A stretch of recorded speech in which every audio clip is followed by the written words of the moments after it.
Yo, yo, yo. What's good? What's good? It's Stormy B-Man, and I am back. Welcoming you to Nerds on Culture with Stormy B-Man for this Monday, July 20th, 2026. This is number 165 in the series of nerd shows. And in our sub-genre series where we're saying, why are they classics? This is the 2006 film, Look Back at 300. Yeah, a film that initially was not necessarily as popular as it would be noted to become, based on 300 by Frank Miller and Lynn Varley. This film was directed by Zack Snyder and from a screenplay by Zack Snyder, Kurt Johnstad, and Michael B. Gordon.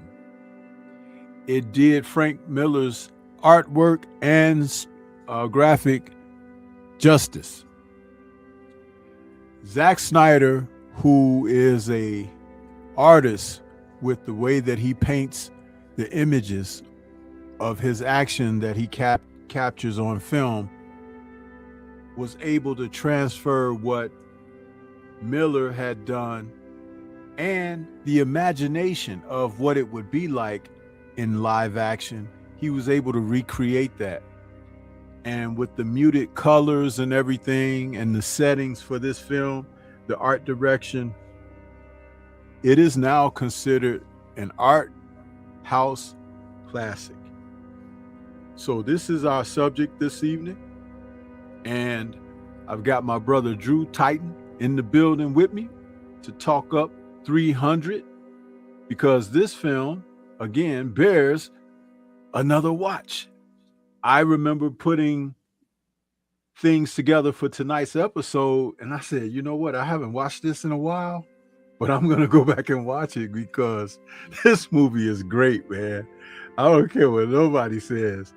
And leading the way was Gerard Butler, and we're going to get into it and talk about it, but with no further ado, I welcome my co-host and partner in crime in this. We got Drew Titan in the building with me. What's going on, Drew? What's happening, man?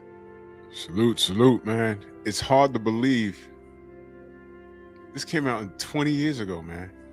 Right? I remember because my boy, I didn't have the book, my boy had it. And you know, I'm a supporter of Frank Miller, you know, with The Dark Knight Returns and things of that nature. And when he did this, I remember I saw the book, but I never had time to sit down and read it. And then when they said they're doing a movie on it, that's when I borrowed my boy's book. And I said, okay, let me go through it, right? And one thing I noticed when they started airing the commercials, there was frames from the book in the movie. And I said, my God, we were in a place, and I still consider that maybe the early 2000s, right before the 2010s, where we were already in that new realm of Hollywood magic. The CGI was better. It's improved. I remember when the Harry Potter movies came out, you look at them now and you look at what they do today, it's like, oh man, we've improved a great deal. And there wasn't much to do in this film, but I was very impressed that they caught the essence of the book, the story. There wasn't anything to change. And I said, man, this was really good, man. This was this was a good film. I liked the story. You know, there's a little legend about the 300 Spartans, and, you know, we don't know how much of that is true or not, but it made for good Hollywood. Well written. There's a lot of one-liners in it. And I want to say that this movie is a classic because it took comic book to movie in a correct direction. It took it in a correct direction, and I appreciate it. I saw this in the movies twice. I saw it twice. It was that good. And I don't want to say it's off the heels of Gladiator, but if you like Gladiator, you had this feeling, and then you went in here and said, well, what is this movie? Even if you didn't know anything about it, you didn't need to know the comic book to go watch the film. I've known people that said it went backwards. I watched the film and then I went out and got the book. Frank Miller, he got an award for this. And I forgot what award show it was. It may have been a comic book award show, but the man was so humble when he got up there and accepted the award, and he said something that was very key. Because as an artist, you don't want Hollywood to hijack your creation and make it their own and then start tweaking it and messing it up. He was a little worried about that, but he said, we're still in the learning process because Hollywood started reaching in and getting in contact with these comic book creators, because the MCU was just now taking off, and then everyone starts saying, well, let's hop on this bandwagon of comic book to movie stuff. What could we do? Superman, it's been done. Spider-Man, it's being done. What are we going to do? What are we going to do? And they grabbed Frank Miller, who was hot in these comic book streets.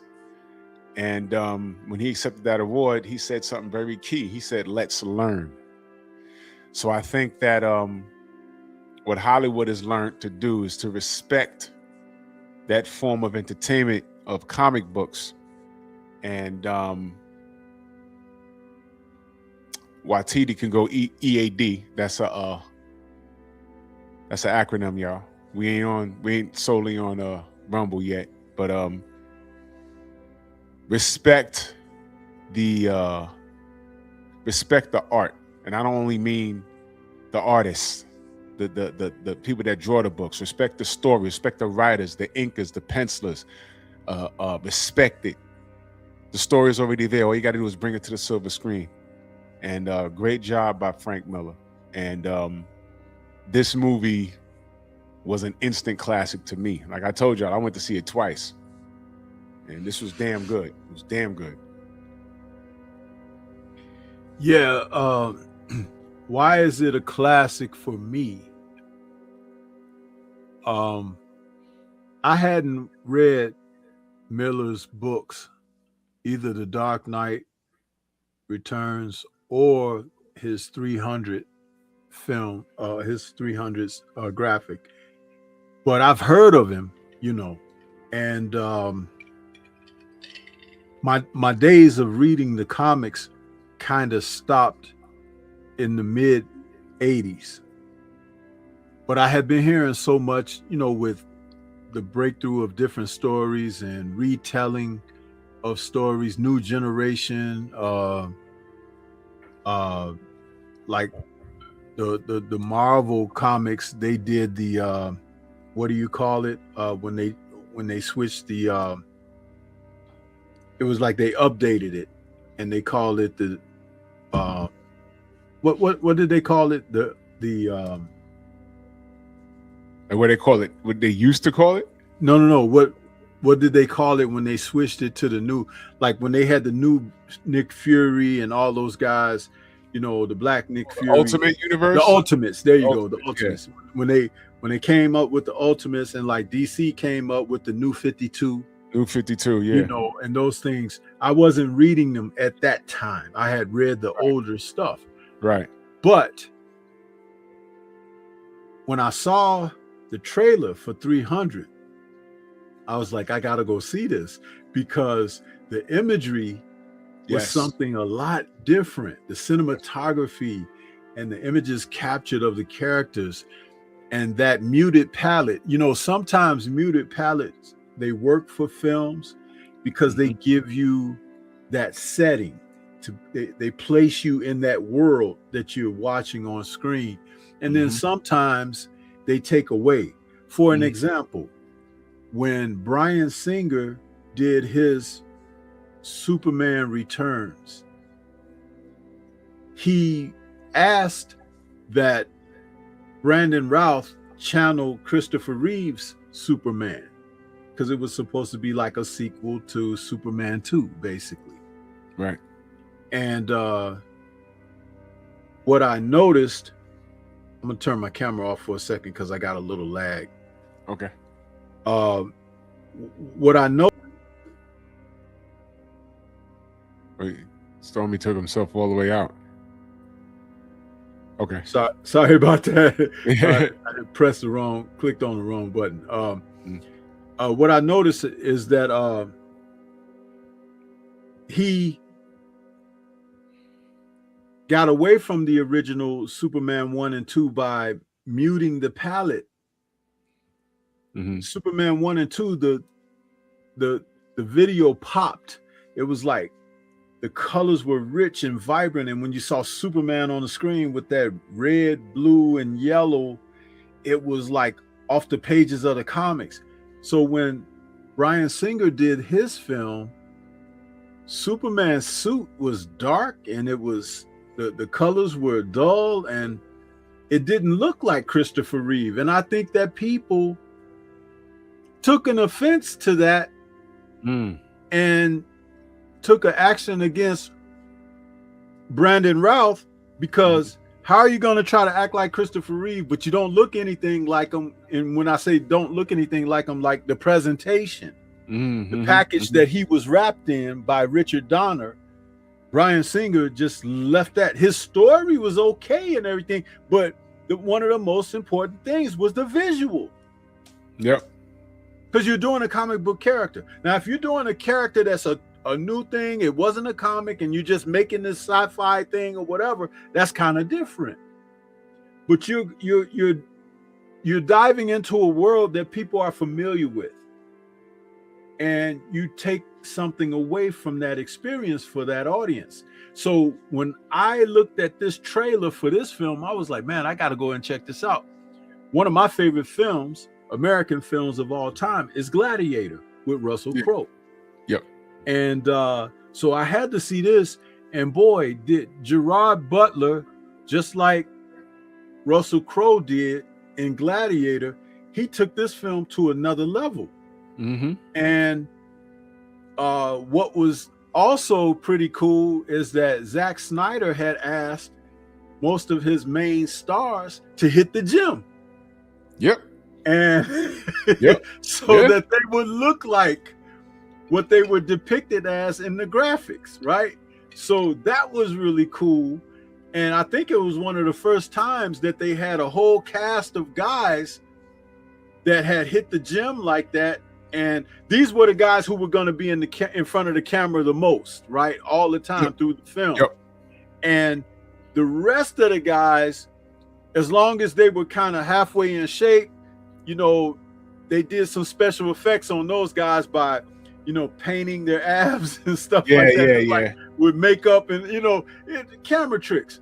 But that aside, I thought the package, how it was presented, how it was shot, the story that I learned that it was based on by, you know, Frank Miller, all of that really drove this to a different level for me. And I was like, man, this is pretty cool. You know what I'm saying? And one of my favorite moments in the film, which we will go over that in a little while, it was one of those moments that just depicted the virility of the Spartans. And it was like, you could feel, let me say it like this. If you were watching this movie in the theater and you were a man, and this came out in like the early 2000s, so fitness and all of that wasn't in its groove and stuff like it is today. Everybody's trying to hit the gym, everybody's trying to, you know, do what they can to look good or whatever. But man, you couldn't help but be sitting up there looking at that screen saying, damn, I need to hit the gym. Because these guys, the way it was presented, right? It was like, bro, you know what we laughed about? I went with my boys to see this 2 times, right? And we looked around. You know what we noticed? A lot of dudes were not eating any snacks. I looked around. I had mine. I didn't care. I looked around. I said, yo, E, look at this shit. I said, yo, the girls are eating, but look at the dudes, man. Dude ordered mozzarella sticks. Them shit sat right there the whole film. I said, oh, man, that's funny as hell. The garbage, you know how they have the garbage can right by the door? Yep. Full meals just thrown in there. Nobody wanted to eat because they... That was so funny. I said, oh, man, it was hitting the gym, man. Everybody want to be a Spartan. That was funny as hell.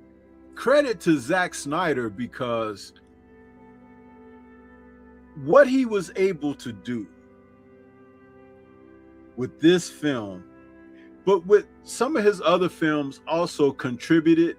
But I think this film allowed him to put his footprint on a Zack Snyder style of filming action. Mm-hmm. You know, because he would have these moments in there where the action is going and then he would slow it down. Yes. With the slow motion and then hit it back to regular speed and make it look like it went fast. But what he did was he captured a moment because it catches your attention. And then next thing you know, a sword is slicing through 3 or 4 guys and it's just like, and the blood is splattering. It's like, man, what a visual creative artist that man was. And I love him for it because there was nobody doing anything like that before he came. The closest thing that you could get to something like that may have been some of the Hong Kong film action that we weren't seeing on a regular basis over here. You had to have an ear to the ground for Hong Kong action to know what I'm talking about. But in America, you had guys like what's his name that did Independence Day? What's the director's name? You know, I can't think of his name right now. Michael Bay. Michael Bay. Yeah, those kind of guys. You know, blowing stuff up, you know, and all of that. But nothing like what Zach brought. You know? I'm laughing because there's a thing online, you may have seen it, where these accidents are caught on tape. They're caught on video. And right before the impact of the accident, it cuts and it says directed by Michael Bay.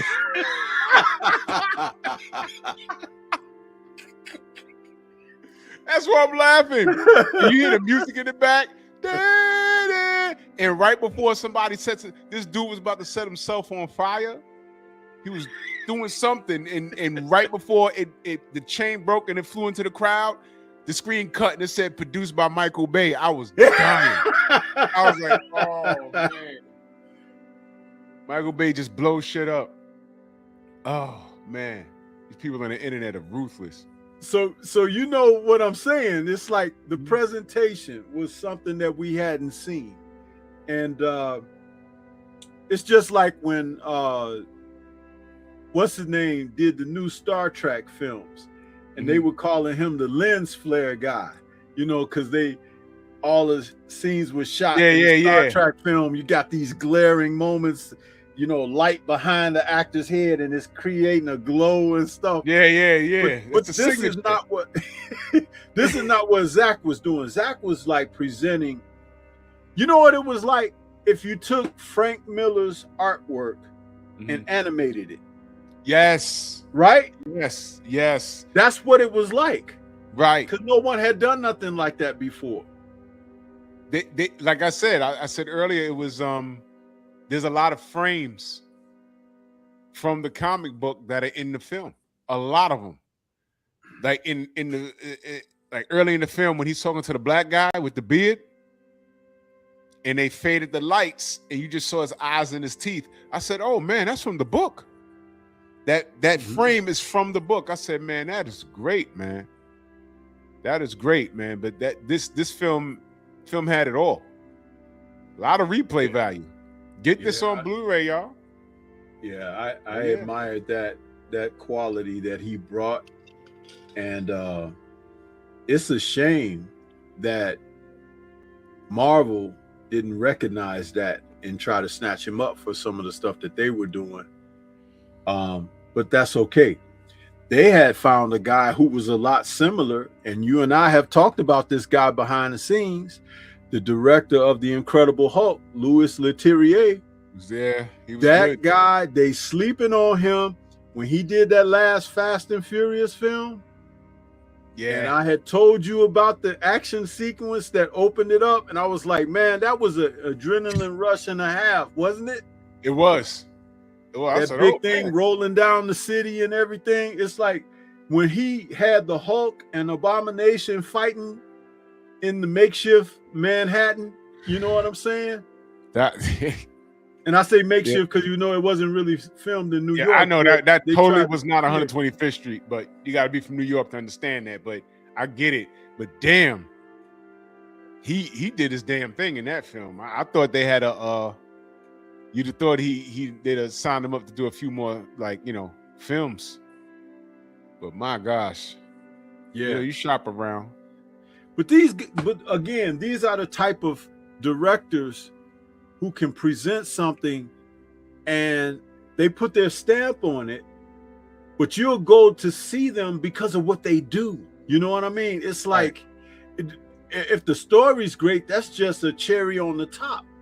Yeah, right. Because basically a motion picture is for us to sit there and be entertained by something. But if we get a great story, again, that's wonderful. But at least do something with those visuals. And this is what we got. And when you got Miller, who did it on the page with his storytelling and artwork, and then you got Zach coming in, putting it in live action. Right. That's a heck of a combination right there. And you know they're on tour right now, the two of them. They're on tour? Yeah, they're going to different conventions and stuff. And they just had something a few days ago where Miller and Snyder were asked. They was like, "Hey, when you gonna do the Dark Knight Returns?" And Snyder responded, "When they let us." And that made news. It kind of went viral. I'm surprised you didn't hear about that yet. That's like 3 days ago. Man, they were if they did the Dark Knight, man, I even want to talk about it, man. I'd love to see that. I'd love to see that. Who would play an old Bruce Wayne in Dark Knight Returns? Man, Ben Affleck. He's the perfect guy. Yeah. That Batman that he played, that was him. Yeah. Now he's the actual age of that Batman. So it's he is. It will be even better, you know? So yeah, let him do it. But hey, I had put the link in the chat. I had pinned it to the top of the chat. I would like for everyone to click on that link and join us over at Rumble so we can continue on with this show, because this is just the beginning, you guys. We just opening up. We gave you a little bit of conversation, a monologue on talking about why this film is a classic. But now we can get more in depth on it. So we're going to give you guys a chance to go on over to Rumble. And salute to EJ over there with the Rumble rant already. He says, a phenomenal pick for Noids on Culture. Heavyweight 300 is a phenomenal film, standing on business against their enemies with the famous catchphrase, "This is Sparta." Yes, sir. So yeah, we're going to give you guys a minute or two to make the transfer over to Rumble as we get ready to cook more on this. We'll be right with you.